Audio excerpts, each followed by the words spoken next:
Mauro, me parece que acá hay un tema estructural, ¿ah? En general el mundo, y hablemos de Chile, está sufriendo lo que se denomina una sequía estructural. Ujú. Ahora, cuando hablamos de sequía estructural, tenemos que entender que en ciudades como Antofagasta, donde no llueve, no caen precipitaciones, la vía de la desalinización es la vía idónea. Yo te diría por tres componentes: por componente climático, por un componente ambiental y por un componente de la ciudadanía, porque así las empresas en concreto evitarían tener conflictos con la ciudadanía por el uso del agua propiamente tal. Por lo tanto, comparto la opinión, es una vía idónea en este sentido que las empresas y el gobierno debiesen instaurar. Se me vienen a la mente dos cosas súper relevantes. La primera es que el Código de Agua, fíjate tú, que fue modificado en abril del 2022, esto es hace meses, y tiene una política donde el primer factor que se debe privilegiar es el derecho humano al agua. Y esto es importante para la empresa privada en particular, porque antiguamente, ¿cierto?, debían, ¿cómo se dice?, buscar una alternativa para el recurso. ¿Y a qué me refiero? Como ahora esas alternativas se van a privilegiar para el consumo humano, entonces la desalinización, en efecto, me parece que esta vez va a tener una preponderancia abismante en relación a la modificación del Código de Aguas. Y en segundo lugar, el componente ambiental, Mauro, es muy importante. Las empresas en concreto tienen que pasar por una institución pública denominada CIA, Servicio de Evaluación de Impacto Ambiental. ¿Qué es lo que mide? Básicamente, cuáles son los problemas ambientales significativos que podría causar un proyecto de una planta desaladora. Donde, nuevamente te comento muy en concreto, las plantas desaladoras ocupan una gran cantidad de energía, Mauro.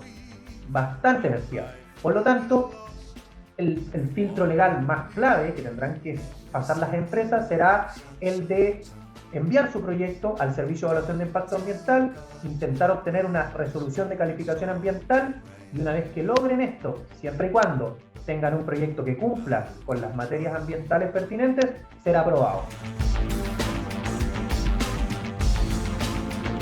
El sentido del Estado tiene que ser, primero, intentar seguir proveyendo al país de un crecimiento. ¿A qué me refiero? Cuando hay un antiguo refrán, Mauro, que señala que no hay minería sin agua. Y por lo tanto, si no tenemos, en Chile tenemos una sequía estructural hace prácticamente 15 años, si no tenemos de dónde sacar el bien, entonces necesitamos alternativas, fuentes que nos permitan disponer del recurso natural, el agua. Por lo tanto, desde ese punto de vista, el mayor desafío es todavía propender, ¿cierto?, a una implementación de las plantas desalinizadoras, pero siempre buscando que el crecimiento del país se mantenga. Porque sabemos que en Chile, ¿cierto?, la industria minera provee gran parte del crecimiento del país. Y sin agua, me quedo con la frase, no existe la minería. De hecho, te doy un dato: hasta el año 2022, en el Servicio de Evaluación de Impacto Ambiental, habían 29 proyectos de planta desaladora en revisión, siendo que hace 10 años atrás habían solo 9. Imagínate, o sea, estamos hablando de casi duplicar o triplicar, y eso ha sido iniciativa de los gobiernos de turno y de las empresas privadas, de la propia minería, de la gran minería, te diría yo. Por lo tanto, es algo que tenemos que acudir a ello. Además que hay un estudio importante, y con esto termino, Mauro, que señaló que hasta el año 2040 Chile va a estar entre los 30 países con mayor escasez de agua del mundo para el año 2040. Por lo tanto, estas estadísticas las conoce el gobierno, las conoce la gran minería, y en ese sentido la desalinización es la alternativa. Fuera del impacto ambiental, que ya lo conversamos, que es un desafío sin duda no contaminar al momento de instaurar la planta desaladora, yo te diría que hay una gran limitante, que también las grandes tecnologías son bastante costosas.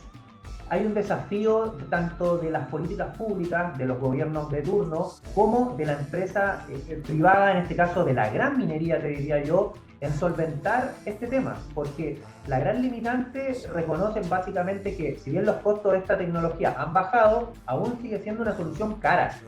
En concreto, para realizar una desalinización, por ejemplo, y principalmente impulsar el agua a las faenas mineras, se requiere de mucha electricidad.